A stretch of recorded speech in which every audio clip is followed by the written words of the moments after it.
You guys did the unstuck. It's a challenging maneuver, isn't it?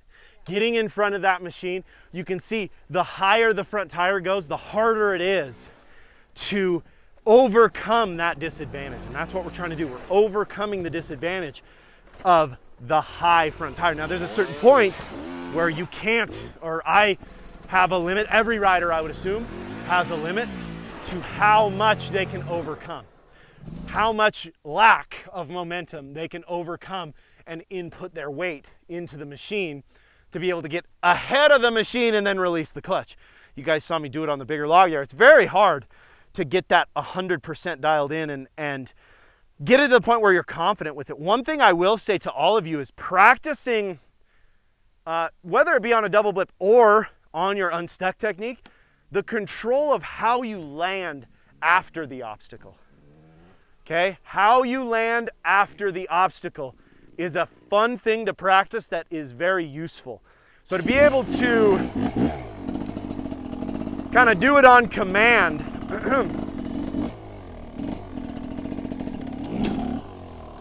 so let's say I'll land front tire first on this one. Right? I'll land rear tire first on this one. Right? And I'll land both tires at the same time on this one.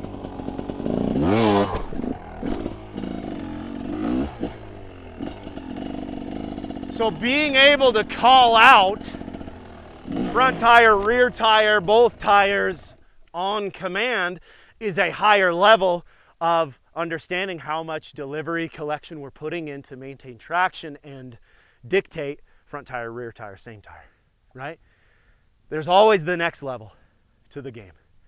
Even just doing it on a small log like that, I suggest all of you be able to do 5 times in a row, rear tire, front tire, 5 times in a row, front tire, rear tire, 5 times in a row, both tires at the same time. And I'll get it 100% of the time, I would say, just because I'm obsessed on things like that, right? And those obsessions, like that's the thing that's going to end up making the difference in your guys' progression. You know, that obsession will lead to progression. The right obsession will lead to progression much faster, right? So obsessing on these fundamental controls is a key piece to what, you know, I've been preaching for the last 2 days. Now, I want you guys to notice something here. If you take first your quick descend of RPM,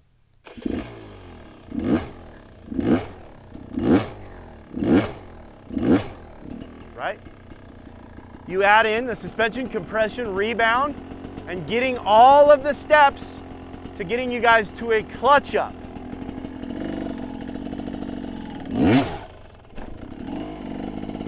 A consistent clutch up.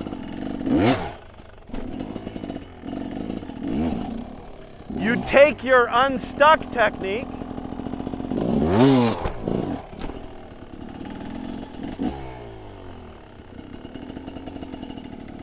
and you put those two things together, the clutch up and the unstuck technique, you get a double blip.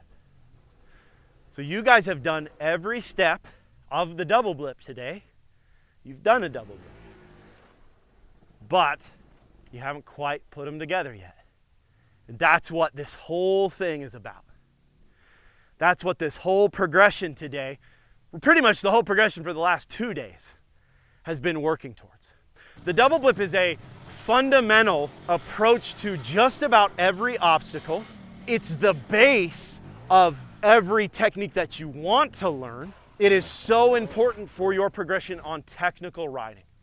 Doing it proper will take you to the next level to be able to get the jap zaps and the splatters and those things that you want to learn, the pivot turns, the wheelies, getting it dialed in from the base steps, the quick descent of RPM, the movement, forward, suspension, compression, clutch in, throttle on, front brake in, snapping the weight back, throttle off, front brake out, clutch out, doing it with the feet on the pegs, the bike running, getting the suspension compression proper, getting the clutch up proper, getting the unstuck technique proper, then putting those two things together, you're gonna find it much easier to learn the full double blip once you have 100% of what we did today dialed, okay?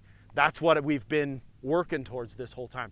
So notice here a couple things about the double blip. I just want to talk a little bit about it. So there's two techniques that are I would say commonly mixed up. There's the double blip and there's the jap zap, okay? And this is just trials terms. They're both very, very similar. They're really the same technique, but they just have a little added piece. The jab zap is good for undercut obstacles or bigger logs like this. You get a little bit of lift off of the ground before the obstacle, whereas a double blip, your rear tire is driving into the obstacle, okay? So let me just show you guys the difference between the two. I always like to specify this just so you guys understand. Most of the time when I'm doing a double blip, I'm kind of doing a jab zap where I'm actually getting lift off the ground. I prefer that technique over the plain double blip.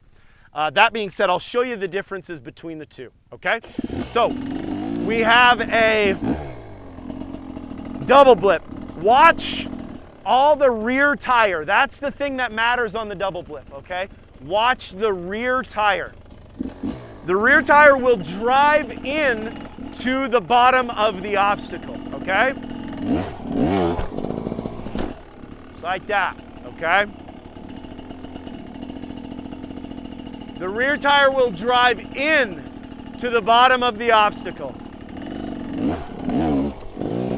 Just like that, rolling into it every time. The difference between a jab zap is the rear tire will now lift off the ground. All right, so watch the rear tire. It will hop up on top of the obstacle.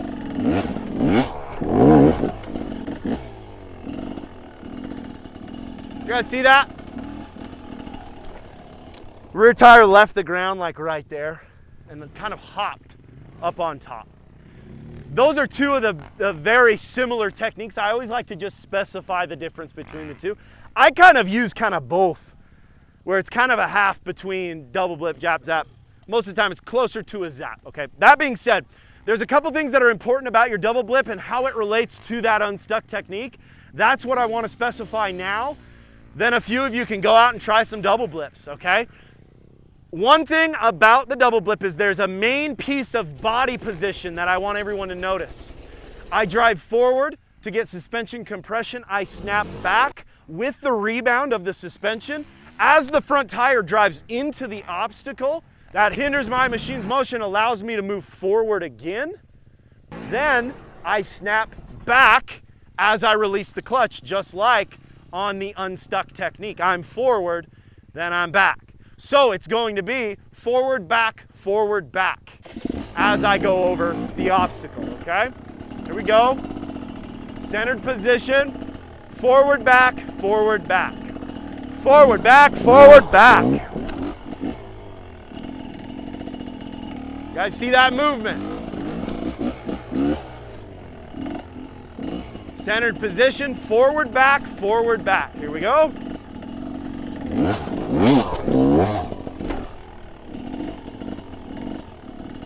Forward, back, forward, back. Forward, back, forward, back. My rear fender touched that log.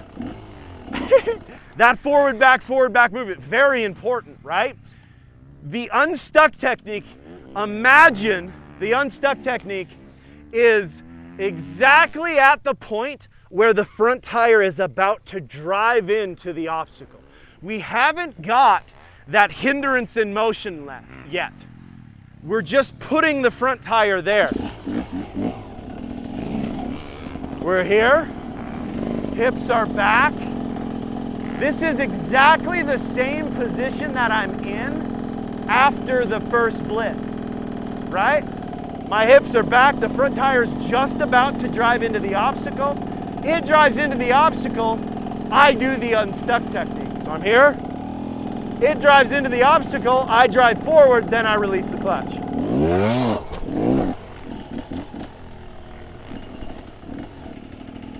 We have a double blip, which is the second half of the unstuck technique. 1, 2. You guys catching that? That's what we're looking for. The second half of the double blip is the unstuck technique. The repetitions of your clutch up and unstuck, slowly you'll start to put them together. This is why we use the collection of power.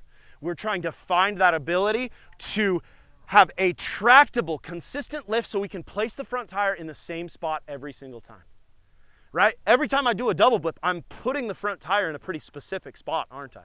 So if you don't have a clean clutch up, if you can't do this consistently, it's going to be very hard to place your front tire in the right spot on these obstacles. You can see I hit it in the same spot every time.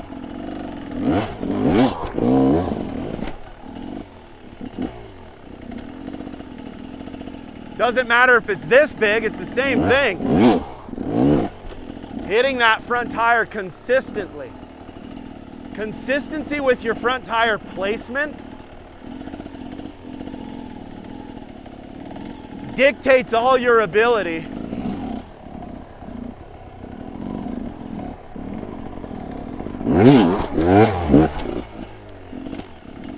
to do anything. But you have to have the control first to then be able to progress. You guys saw when I do the clutch up, the throttle is off completely before the front tire even leaves the ground. It's the same thing here. I'm delivering the power there and there. I'm trying to deliver almost no power. Ideally, I would be off the throttle over the top of the obstacle.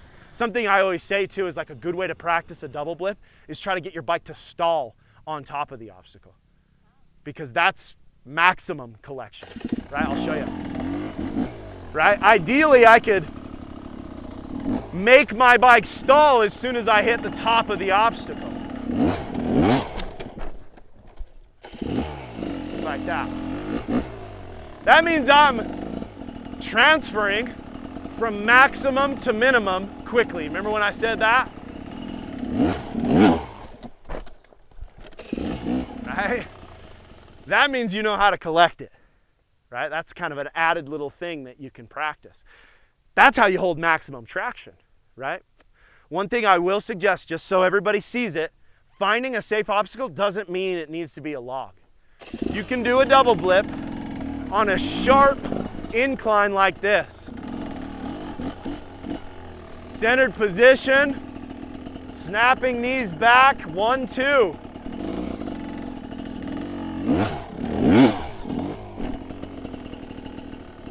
That's a double blip right there. You don't have to do it on some crazy log or something wild. You can just do it on a little incline like that.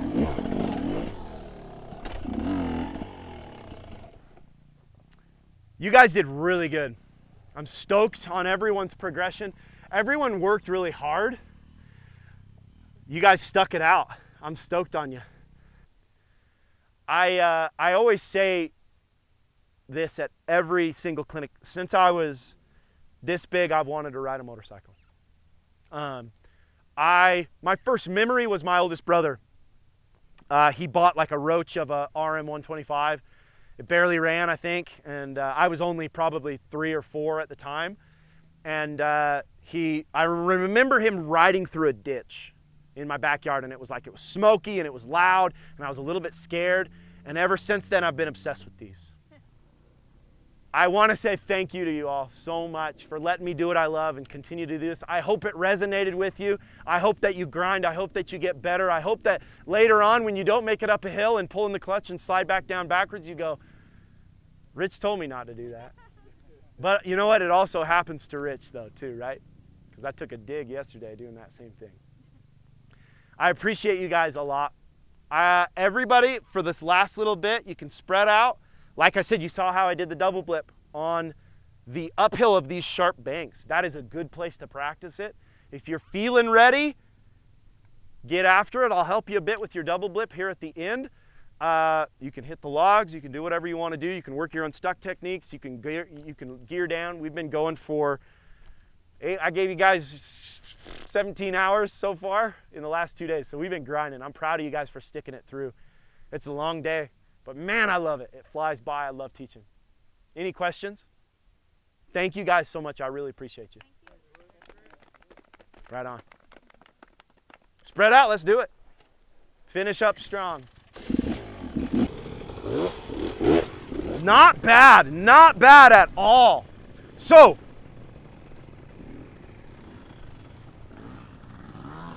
a little bit more pace coming in is going to help assist you with your balance, okay? That's going to help. The other thing I'm going to say is the earlier you lift your front tire, the longer you have to prepare for the second blip. So instead of lifting like right here, lift 2 or 3 feet before that.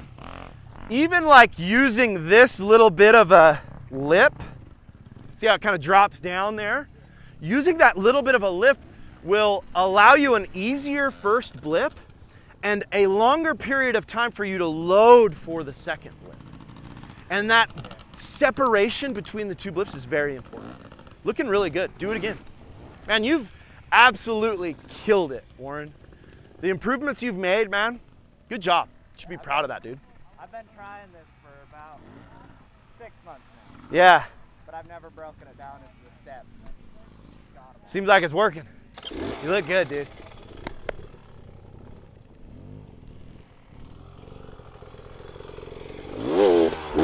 Nice, there we go. We're getting 2 separate blips there. Earlier lift.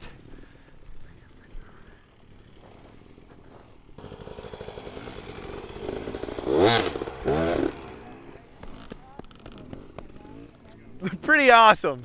Pretty dang awesome. So now we have taken the unstuck technique and all of the stuff that we worked on, the quick descending RPM, the suspension compression rebound, the clutch up, putting all of those little pieces together. Really, there's like 8 pieces. We put all of those together and you start to get a double blip, and that's what we're looking for. Taking every step of the double blip and putting it into those kind of bite-sized pieces so you can continue to progress. It's very hard to just throw yourself at an obstacle and hope to figure it out. If you break it down into these little pieces, learning the collection side, the quick descending RPM, suspension compression, body position, maximizing that control in all facets, you're gonna be able to progress so much quicker into your double blip. Warren has absolutely killed it in his approach through from yesterday to today. I mean, it's night and day rider, which is really cool to see. I like to just focus on the simple stuff, and that's beautiful job. That's what I'm always preaching. The fundamentals, the rudimentary skills are the skills that are gonna make the biggest difference in your riding. And obsessing on those and repeating those fundamentals will give you the base to then build on top of and get all of the rad techniques that you see the best guys doing. Those guys have such a fundamental base and they learned it when they were this big. If you're learning it now, you still have to act like you're this big. You gotta learn how to walk, right? So the focus on this fundamental control and small steps of each obstacle approach, each little piece of the double blip or the wheelie or whatever it is, the small pieces are the things that will give you the confidence to be able to perform when it matters.